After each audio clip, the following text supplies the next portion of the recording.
नमः सिद्धेभ्यः। ओम नमः सिद्धेभ्यः। ओम नमः सिद्धेभ्यः।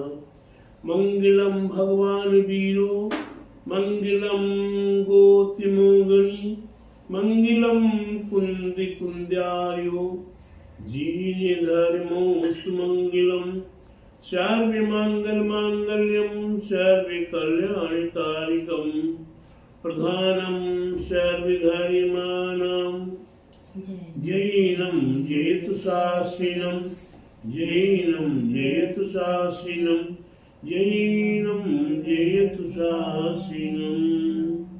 बोले समय जिन धर्म की जय। बोले विश्व धर्म की जय। श्री मानव धर्म की जय। श्री महावीर भगवान की जय। बोले द्वादशांग जीन वाणी माता की जय।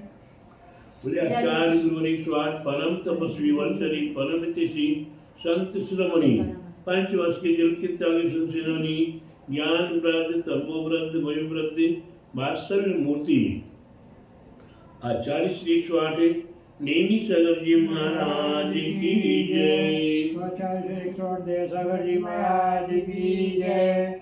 भव्यात्माओं, कितना महान पुण्य का अवसर।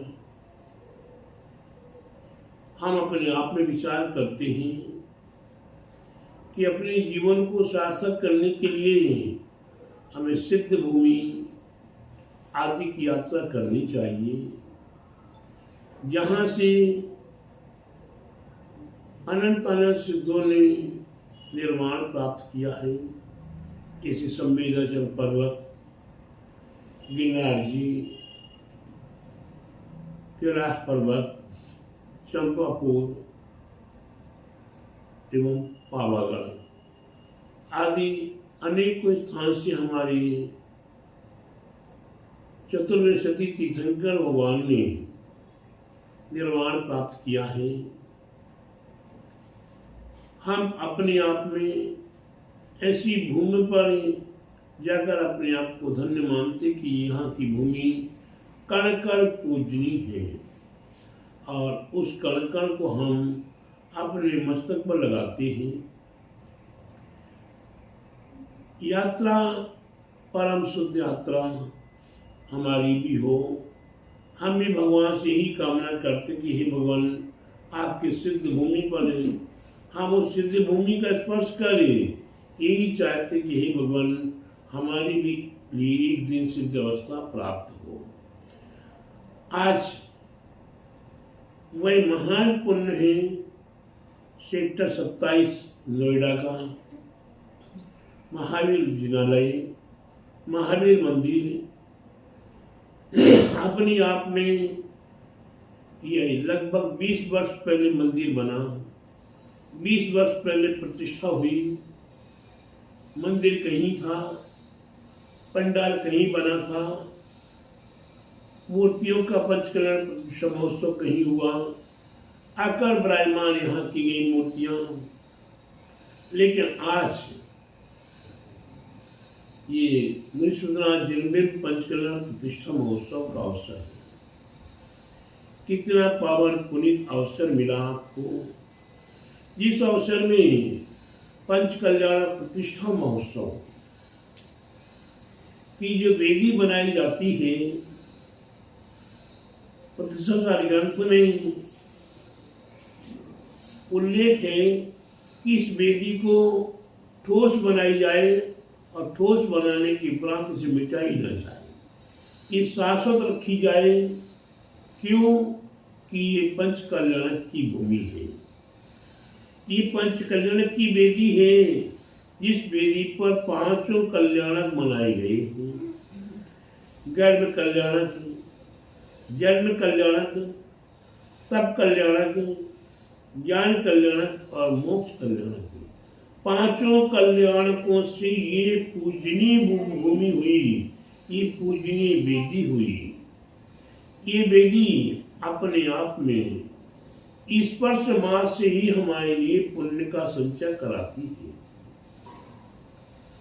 आपको ही कहीं बाहर नहीं जाना, कहीं दूर दूरांतर नहीं जाना। आपको न गिरनार जी जाना है, न महावीर जाना, न पदमपुरा जाना, न सिंगर जी जाना। मैं यात्राओं का विरोध नहीं कर रहा हूँ, मैं यात्रा करने के लिए, जाने के लिए मना नहीं कर रहा हूँ, लेकिन संसारी व्यक्ति होने के नाते प्रतिदिन की यात्रा नहीं कर सकता। प्रतिदिन सिद्ध भूमि पर जाकर माथा नहीं झुका सकता, सिद्ध भूमि को स्पर्श करके अपने आप को धन्य नहीं कर सकता। लेकिन जहाँ यहाँ पंच कल्याणक हुआ करते हैं, वहाँ पंच कल्याणक की भूमि जो वेदी बनाई जाती है, वह वेदी प्रतिष्ठा भी हुआ करती है, वेदी शिलान्यास शुद्धि भी हुआ करती है। अंत में उसी वेदी पर विधि नायक मूर्ति, विधि नायक मूर्ति का जन्म कल्याणक में मनाया जाता, गर्भ कल्याणक मनाया जाता, दीक्षा ज्ञान और मोक्ष कल्याणक में मनाया जाता है। आज जगह जगह पर यहाँ प्राचीन साधु संतों ने दिगंबरी दीक्षा प्राप्त की, या पांचों कल्याणक जहाँ मनाए गए, उन्हीं का आज भी पूजन उन्हें सभी तीर्थ छेद करके पुकारते हैं। आज अयोध्या नगरी में हमारे प्राचीन ग्रंथों के अनुसार 24 तीर्थंकर भूमि, 24 तीर्थंकरों की शाश्वत जन्म भूमि अयोध्या है। लेकिन आज 5 तीर्थंकरों का इस काल में, हमारे 24 तीर्थंकरों में से 5 तीर्थंकर अयोध्या नगरी से जन्म लिए। आदिनाथ, अनंतनाथ, अजितनाथ, सुमतिनाथ, अभिनवनाथ, ये 5 तीर्थंकरों ने अयोध्या नगरी से जन्म प्राप्त किया है। आज हम कहीं भी तीर्थ यात्रा आदि में जाते तो विचार करते कि अयोध्या के दर्शन करेंगे। बनारस में 4 तीर्थंकरों का जन्म हुआ है, सुपार्श्वनाथ भगवान का, चंदापुर भगवान का, सिंहासनाथ भगवान का और सुपार्श्वनाथ भगवान का। ऐसे 4 तीर्थंकरों का जन्म हुआ है। उन चारों तीर्थंकरों की जन्मभूमि हमारे आपके लिए पूजनीय है। हमारे यात्राओं में वह यात्रा है कि बनारस के इन 4 मंदिरों के दर्शन करना है। इसी प्रकार से हस्तिनापुर में 3 तीर्थंकरों का जन्म, शांति कुंज हरिनाथ का जन्म हस्तिनापुर में हुआ, एवं और अन्य तीर्थंकरों का एक एक स्थान पर जन्म हुआ। वह सारी यात्राएं हम और आप या आज इस संसारी प्राणी उन क्षेत्रों के दर्शन करने जाता। लेकिन यहाँ पंचकल्याण प्रतिष्ठा महोत्सव की वेदी बनाई जाती है, वहाँ तो कितने सिद्धों का, कितने मूर्तियों का पंच कल्याण करके उनका निर्वाण हुआ करता है।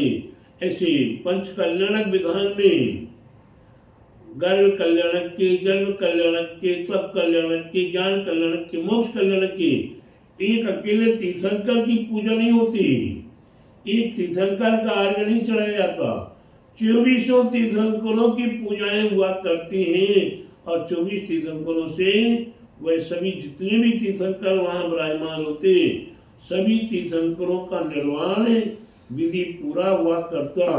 तो आप सेक्टर 27 नोएडा वालों का कितना पुण्य, साथी से पुण्य है कि आपको जो विधि और जगह पे तो कहीं खेत में बनाया जाता है, कहीं किसी के पार्क में बनाया जाता और अंत में जाके मिटा भी दी जाती। लेकिन आज तीक्षित नेमीगिरी नेमीगढ़ नगर में जाकर देखो, तीक्षित नेमीगिरी नेमी नगर में जाकर देखो, आज वहां 55 एकड़ की भूमि है।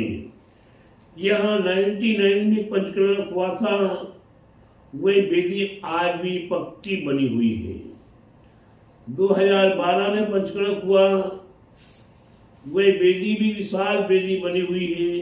2013 में पंचकल्याण हुआ, वह वेदी भी आज भी बनी हुई है।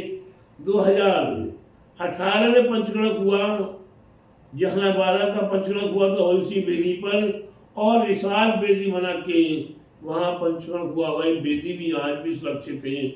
और 2019 में पंचकड़क हुआ, वही वेदी तो मंदिर जी में ही भगवान की मेन वेदी के सामने वेदी बनाई हुई है, वही भी आज भी बनी हुई है। कई यात्री आते हैं, अब कहते हैं कि आपके यहाँ पंचकड़क कहाँ हुआ था, क्यों? वो सिद्ध भूमि है, उसके दर्शन करना है। तो प्यारे बंधु, वहां की बात विशाल है। 55 एकड़ की जमीन में हम जहां जहां बनाना चाहे वेदी, पांडुशिला वह शाश्वत बनी हुई है। पांडुशिला एक ही बनी हुई है, जहाँ 99 का, 18, 12 का, 13 का, 18 का, 19 का, वही पांडुशिला आज भी बनी हुई है। यहाँ नक्शे में भी दिखाया कि पांडुशिला वह आज भी सुरक्षित व्यवस्थित है। आगे जब कभी भी कोई अनुष्ठान होता है, अभिषेक करना हो, तो उसी पांडुशिला पर जाकर जन्माभिषेक आदि का महोत्सव कर सकते हैं।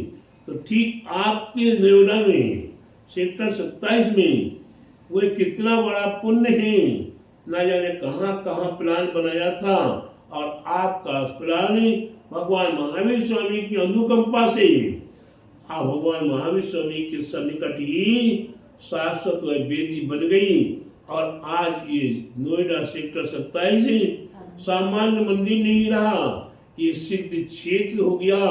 ये सिद्ध क्षेत्र निर्माण भूमि हो गई, और आपको निर्माण भूमि के दर्शन करने का या स्पर्श करने का अवसर प्राप्त हो, कितना महान पुण्य है।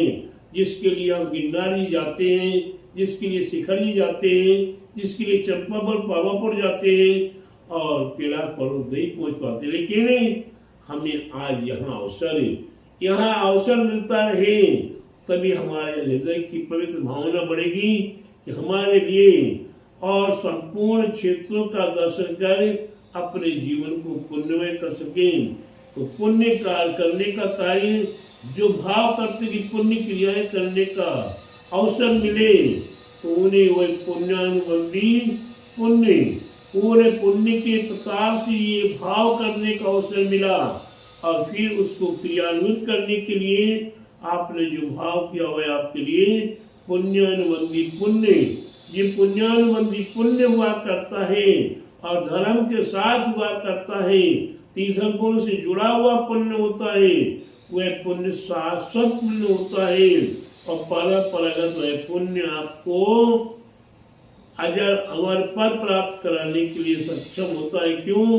कि कहाँ है पुण्य फला अनंता, पुण्य के फल के प्रभाव से आपको अरहंत जैसे पद की प्राप्ति हुआ करती। जब तक अरहंत पद नहीं मिला, तब तक आपके लिए सारी सुख सुविधाएं भगवान तीर्थंकर प्रभु के विषय में अभी आपने पंच कल्याणक देखा।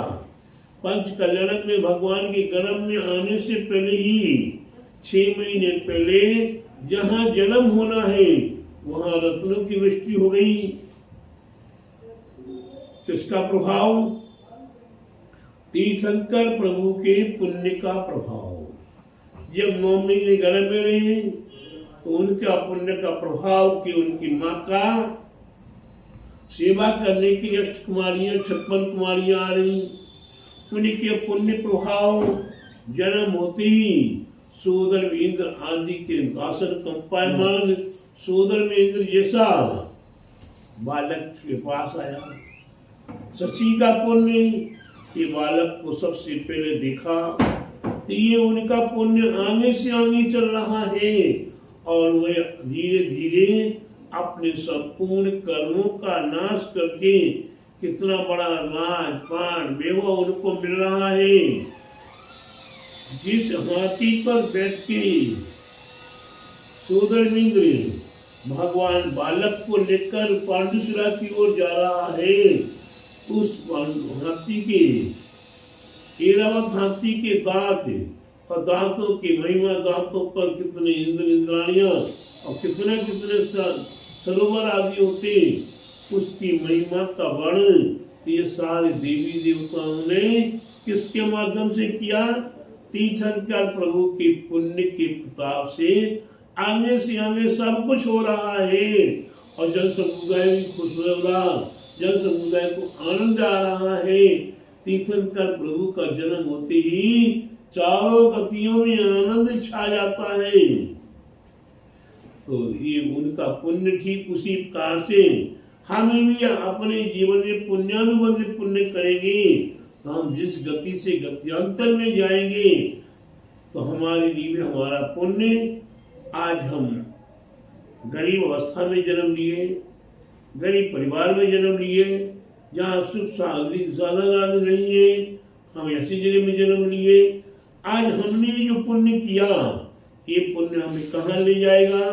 भोग भूमियों में, जहाँ सारी सुख सुविधाएं मिलेगी। ऐसे पुण्य और करेंगे तो विदेश क्षेत्र में ले जाएगा, जहाँ आपको शाश्वती तीर्थंकरों का समागम और मिल जाएगा और आपको तीर्थंकर पादुगुल में बैठ कर तीर्थंकर पृथ्वी प्राप्त हो सकती है और उसके उपरांत क्रम से आपको निर्वाण आदि की प्राप्ति हो सकती है। लेकिन हमें पुण्यानुबंधी पुण्य की क्रियाएं तो करना ही पड़ेगी। जिनने पुण्य की क्रिया की उनका देश देशांतर में क्या, विदेश क्षेत्र में क्या, उनका सारे लोकों में यश कीर्ति अपने आप ही फैला करती है। इसलिए प्रत्येक भव्यात्माओं का कर्तव्य है कि पंच कल्याण प्रतिष्ठा महोत्सव में सम्मिलित होकर और यहाँ पंच कल्याण हुआ है उस सिद्ध भूमि को तो एक बार क्या सैकड़ों बार भी स्पर्श करके अपने यहाँ माथे पे वहाँ की लश्कर लगाएंगे तो उनका जीवन अवश्य ही परम पावन पुण्य को प्राप्त करते हुए क्रमशः निर्वाण की प्राप्ति करने का सामर्थ्य प्राप्त होगा। इसलिए प्रत्येक भव्यात्मा आज मैंने कहा सेक्टर 27 का सौभाग्य, यहाँ के वासियों का सौभाग्य कि अब कहीं और नहीं जाना, मंदिर के दर्शन करने आते ही थे और पूजा पाठ करते ही थे। अब सिद्ध भूमि की स्पर्श करने का मौका और मिल जाएगा। ये आपका परम पुण्य है। ऐसे पुण्य को प्राप्त कर अपने जीवन को सार्थक करें। बोले महावीर भगवान की जय। बोले मनुष्य जिन पंचकर्णा के प्रतिष्ठा महोत्सव की जय। बोले आचार्य गुरु 108 परम तपस्वी परम कृषि संत श्रवणी पंचवर्ष के जल की सेनानी ज्ञान वृद्धि तपोवृद्धि वैवृद्धि वात्सल्य मूर्ति आचार्य श्री 108 देवी सागर जी महाराज की जय। आचार्य गुरु 108 दया सागर